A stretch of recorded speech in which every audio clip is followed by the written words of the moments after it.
Estos son los datos de nuestro programa de hoy sobre defensores de derechos humanos.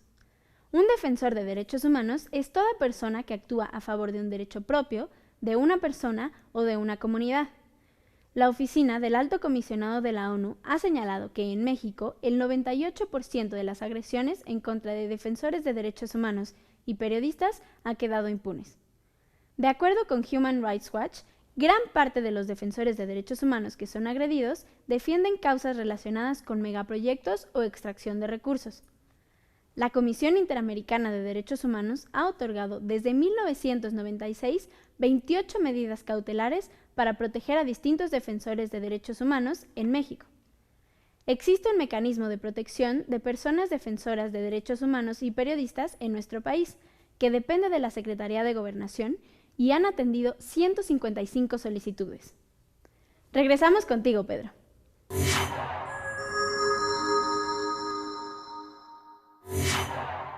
Pues muchas gracias, Paulina. Ya estamos aquí de vuelta. Como usted sabe, estamos aquí con Gabriel Soto y con Edgar Gómez, platicando del tema de la defensoría, de los defensores de los derechos humanos. Edgar, empecemos por una, digamos, panorámica que nos permite ir identificando el tema de los riesgos, que es lo que dejamos pendiente.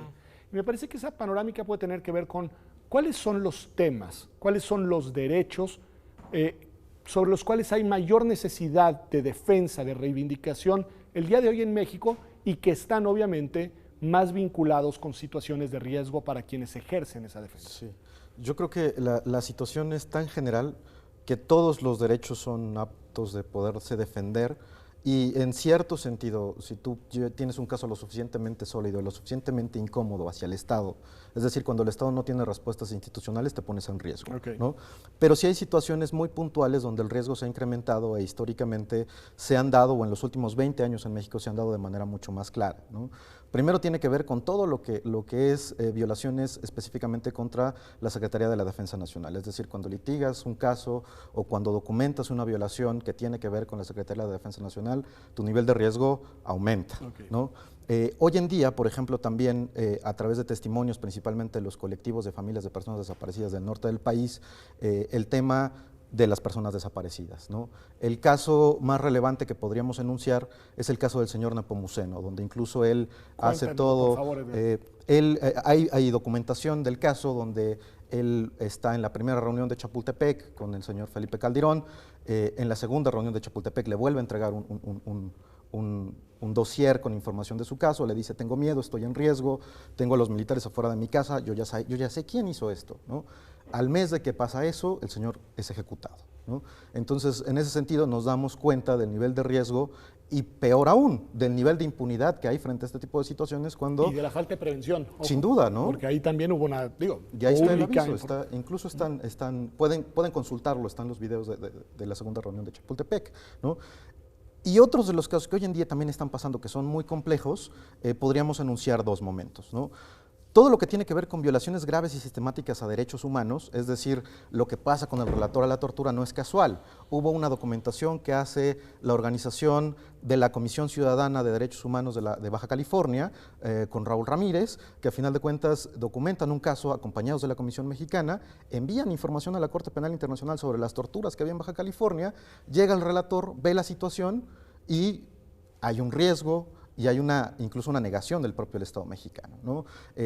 Esta situación de las violaciones graves y sistemáticas y documentar violaciones graves y sistemáticas que podrían ser crímenes de lesa humanidad ha sido de tal riesgo, no nada más para México, sino, digamos, a nivel universal, en todo el mundo, que la Corte Penal Internacional está en negociaciones con la propia Comisión Interamericana para generar un mecanismo de medidas cautelares donde personas que están documentando este tipo de casos accedan a este cobijo de la propia Comisión Interamericana, ¿no? Gabriel, y solo te paso la palabra, pero solo subrayo un dato. Tú decías que Artículo 19 es una organización muy prestigiada, muy reconocida, que defiende sobre todo el tema libertad de expresión y conexos, ¿no? Sí. Y en ese ámbito pues está toda la defensa de lo que tú haces, que tiene que ver con la actividad periodística. Es decir, en ese nicho, digamos, más de los derechos de libertad, que no por eso son derechos distintos a los otros desde el punto de vista de su estructura, pero ¿cuáles son los riesgos principales o los temas principalmente riesgosos? Mira, lo que pasa es que en el tema de libertad de expresión y defender es como a veces están juntos, están separados. O sea, por ejemplo, si tenemos un periodista que está denunciando derecho a la salud, es un defensor. Okay. Porque está intentando arreglar en su comunidad. ¿Por qué medio? Por el medio periodístico, por la denuncia mediática, Y entonces los riesgos entre defender derechos humanos y periodismo se parecen. No por ello el mecanismo de protecciones a periodistas y defensores. Las fiscalías generalmente juntan la investigación. Por ejemplo, en el Distrito Federal, la Fiscalía Especializada para Investigar Delitos Electorales, no me preguntes por qué, tiene 2 acuerdos, que es la que investiga periodistas y defensores, ¿no? Es el acuerdo A1010 y el acuerdo A1022. Por esos 2 acuerdos investigan esto. Entonces, los juntan. Y los riesgos son similares, a veces un poco distintos, pero son similares. ¿Qué es lo que más sucede? Bueno, siempre y lo más que como que pega a nivel social es un asesinato, ¿no? El asesinato a defensores o a periodistas, que en este año llevamos 6 asesinatos a periodistas en lo que vamos de los 7 meses, ¿no? Y de defensores, no tengo ahorita el dato, pero de periodistas sé que llevamos 6. Son como lo que más pega en prensa y es lo más contundente, pero yo lo que he detectado en, 4 o 5 años que he estado trabajando en la documentación de agresiones a defensores o de periodistas, es que cada vez son más sutiles. Buscan agresiones que no sean judicializables. Y te voy a platicar un poco porque yo creo que es un discurso me parece importante, medio raro, porque antes la lógica era, te agredieron, esto es comisión de un delito, tenemos que el perpetrador es autoridad, entonces tú puedes llevarlo a una denuncia penal y aparte podrías meter otro tipo penal, abuso de autoridad, lesiones, o sea, y aparte abusos por oficio, entonces podrías tener algunas estructuras de defensa hacia eso. Ahora, por ejemplo, son muy elegantes en algunas cuestiones. Le dejan una bala en el coche. Tú te levantas, ves una bala. Eso no es, o sea, ¿cuál es el delito? Y eso claramente son señales de hostigamiento. Claro. Entonces, ¿cómo son los niveles de agresión? Depende. O sea, yo te diría como la más conocida y que pega en prensa, pero no es por lo que más se pega al derecho a defender o a la libertad de expresión, es al asesinato. Desaparición forzada, desaparición, secuestro, amenazas. Son los eventos que constituyen desde el punto de vista, obviamente, del daño a los derechos, pero también desde el punto de vista jurídico, muy elegantes. Violaciones más evidentes. O sea, por ejemplo, te lo voy a poner en libertad de expresión, pues la publicidad oficial. O sea, yo le doy a los medios, si no publican lo que yo quiero, retiro mi dinero y entonces el periodista a su nivel laboral le pagan por 5 notas, pero pues si 3 son del sistema de salud que no quiere que salgan, entonces esas 3 ya no se las pagan y saca 15 pesos por nota, entonces solo gasta 30 al día, pues tiene que dejar de escribir de eso. Entonces, hay métodos muy estructurales, sutiles para dañar este tipo de defensa y esto va con la no atención a una agresión. También ese tema creo que es sutil. Si pensamos en los, digamos, actores que amenazan a los defensores de derechos, ustedes, pues porque son los casos que además traen aquí a la mano y porque me parece que es la constante o la tendencia mayor, han centrado su atención en estos minutos sobre todo en actores estatales. Pero Gabriel ya en algún momento anunciaba que, bueno, también existe la posibilidad de que los derechos humanos sean violentados por actores privados poderosos, ¿no? Hay un debate importante alrededor de eso, pero aquí les preguntaría ya no en esa dimensión de quién cometió la violación, sino en la dimensión de quién amenaza al defensor. ¿Es común también que haya actores privados que acosan, que amenazan, que persiguen a los defensores de derechos humanos? Sí, sí, es común también que haya, ¿no? Por eso lo que hablábamos del cobijo institucional, por ejemplo, estando en una comisión, estando en una organización, sí es diferente. Y ya lo platicaba también Gabriel un poco, hoy en día el tema de los megaproyectos, el tema medioambiental, el tema de todo lo que tiene que ver con la defensa del territorio es fundamental, ¿no? Incluso ha habido algunas declaraciones de familiares de Coahuila en donde dicen gran parte del fenómeno de las desapariciones es porque quieren instaurar todo un régimen privado de la tierra y eso ha hecho que las personas se vayan, ¿no? Y entonces ellos financian este tipo de políticas. Entonces pueden no ser el Estado, pueden ser autoridades privadas que abusan de esta debilidad institucional, ¿no? ¿Qué dirías? Grandes corporativos, no sé, empresas, organizaciones, pero también organizaciones criminales, ¿no? Sin duda. Sí. Que digo que son distintas. Miren, los datos, por ejemplo, los Cerezo tienen 28% son agresiones de autoridades, lo demás se podría ser desconocido, pero tienen que en 30% de las desconocidas no hay una actuación de Estado para garantizar derechos. Entonces ellos resumen que 68% son agresiones por parte del Estado. Ok, porque ahí estás hablando tanto de comisión de la agresión como de omisión omisión en la protección. Ahora, en los datos, por ejemplo, de artículo 19, 48% de las agresiones documentadas son directamente por autoridades. La mitad. Ajá. Y la otra mitad no podemos decir. Hay algunos actores desconocidos, hay algunos actores que son del propio medio, hay actores de delincuencia organizada, ¿no? También como... Sí, pero digo, es que sí vale la pena, ¿no? Subrayar el punto de que sí sigue siendo el Estado el actor. Es el mayor perpetrador de agresiones. Y aquí hay un punto a mí que me gustaría como decir, y es una pregunta que le hiciste hace rato a la compañera, que es, ¿cómo un poco arreglar esta situación? No hay una fórmula, pero yo sí veo que hay un grave problema. Por ejemplo, cuando el defensor tiene una causa, eso es lo que yo sí creo, el defensor va por una causa, eso es lo que define el defensor.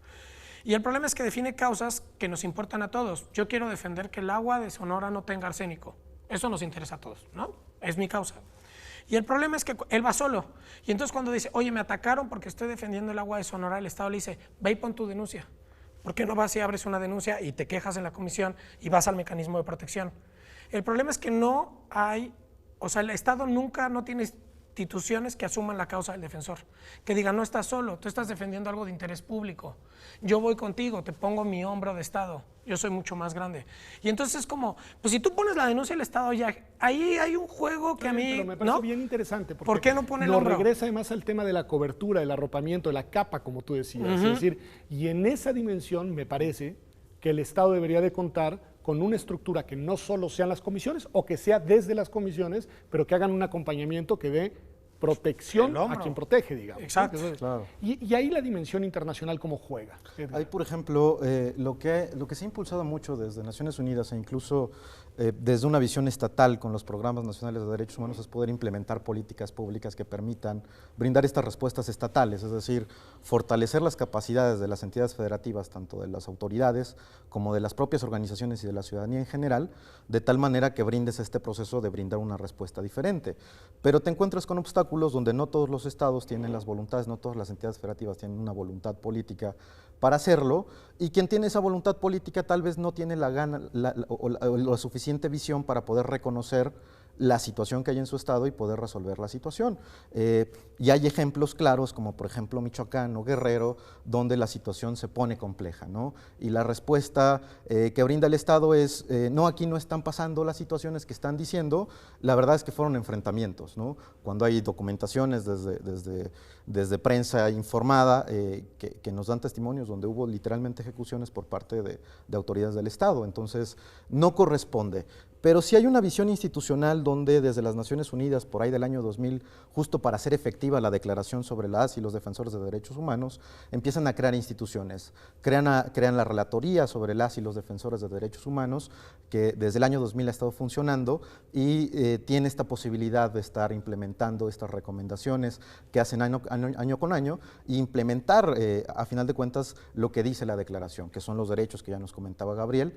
Y esa es una visión importante que a final de cuentas, pero me parece que, aunque hay una definición de la agenda internacional, si el Estado mexicano, y tal es la lectura que estamos viendo, hoy en día empieza a cerrarse a los estándares internacionales... Que se pareciera que hay una regresión en ese terreno, ¿verdad? Exactamente. Es decir, que el apoyo del Estado mexicano y de otros estados, hay que decirlo, al sistema internacional y en este caso al regional, al interamericano de protección de los derechos humanos, se está replegando. Y aparte yo creo que ahorita también hay una receta bien fácil que se está haciendo también y tiene que ver con recomendaciones internacionales, que es la receta de los mecanismos de protección. O sea, ahorita como no han encontrado cómo arreglar todo, corrupción, impunidad, porque pues, defender derechos y defensores es pues todos los temas, o sea, sí, claro, tienes que abarcar políticos, económicos. No normalmente, pero con mucha frecuencia las violaciones de derechos en realidad vienen acompañadas de muchas otras cosas. Sí, estructurales, ¿no? Y entonces, ¿cuál ha sido la receta? Los mecanismos de protección. O sea, como no podemos garantizar ya los derechos, ¿por qué no nos vamos a proteger la integridad de quien los ejerce? Claro. Pero yo sí, es el último eslabón de una cadena que supone muchas desprotecciones. Desprotecciones. Y entonces ahí mi pregunta es, los mecanismos de protección, bueno, han sido, pues los hemos empujado de sociedad civil, tal, pero a mí sí me gusta dejar siempre una pregunta. ¿Protegen integridad? Pero no protegen libertad de expresión. Protegen integridad, pero no protegen el derecho a defender. Y deben de ser la excepción y deben de ser el último recurso. Exacto. Y deben de ser cuando todo lo demás falló, no pueden ser la regla, digamos, ¿no? Y ese ha sido como el discurso ahora de protección al derecho. Por ejemplo, en Quintana Roo, a pesar de que pasó lo que como te comenté de Pedro Canché, ahorita se está haciendo y promoviendo una ley de protección a periodistas, que es como, bueno, pues como todos los meto a la cárcel y todo, pues bueno, vamos a sacar una ley que digamos que la respuesta muy retórica. Ajá. Nos quedan 2 minutos, pero 2 minutos tal cual les quiero hacer la misma pregunta a los dos. ¿Por qué te dedicas a esto, Edgar? Para echar la línea hacia allá, ¿no? O sea, creo que el deterioro institucional, el deterioro en el que estamos viviendo, nos lleva a estas situaciones. Yo desde la universidad, soy egresado de la Facultad de Derecho de la UNAM, pude darme cuenta, profundizar en este tipo de temas de derecho internacional de protección de la persona humana. Trabajando en la comisión me di cuenta de una realidad muy dolorosa que viven miles de familias mexicanas, y justo lo que hago es echar la línea hacia allá, ¿no? Sí, creo que podemos ir aventándola hacia allá todos, podemos hacer que México realmente sane de alguna manera. Un dejo de optimismo que valoro y aprecio y subrayo. Gabriel. Híjole, es que es una pregunta muy difícil, ¿por qué te dedicas a esto? Pero como lo decía, creo que los defensores y toda autoridad y todo constructor de Estado, el mismo ideal debería ser construcción de paz y ciudadanía. Entonces, dedicarse a cualquier tema de estos, desde cualquier bastión, creo que al final te dedicas a la defensa. Entonces, más bien, a mí estudiar en la UNAM, justo estudié también con Edgar, me enseñó un poco como una labor social esta escuela. Para mí es un honor estar aquí ahorita contigo, y creo que salir de aquí me hizo dedicarme a esto. Democracia, derechos humanos y paz son 3 momentos de un mismo movimiento histórico, decía Bobbio, y creo que está en el fondo, y creo que tenía razón.